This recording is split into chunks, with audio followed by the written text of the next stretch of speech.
तो राधे राधे दोस्तों, भैया ने हमसे तेज गर्मी के चलते हुए कॉटन फैब्रिक्स की नहीं, कॉटन अस्तर की चादरें बनवाई हैं। ये बेडशीट बनवाई है उन्होंने अपने लिए, बिना किसी लेस लगे हुए, गोटा पट्टी लगे हुए, बिल्कुल सॉफ्ट फैब्रिक की दो चादरें, एक ओढ़ने के लिए, बिछाने के लिए। साथ ही इन्होंने हमसे बनवाए हैं अपने ठाकुर जी के लिए लंगोट।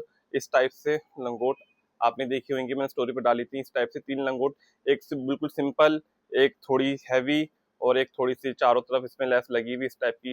एक दीदी ने हमसे अपने मंदिर का पूरा सेट बनवाया है। ये चित्रपट है, चित्रपट भी आप अपने अकॉर्डिंग साइज देके बनवा सकते हैं, जैसा मर्जी साइज आपको सूटेबल हो उस टाइप से।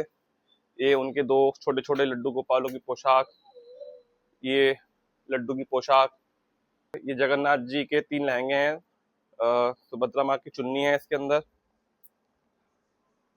इन्होंने अपने साइज देके बनवाई है, आप भी साइज देके बनवा सकते हैं इस तरह से। तो राधे राधे, श्री रमेश।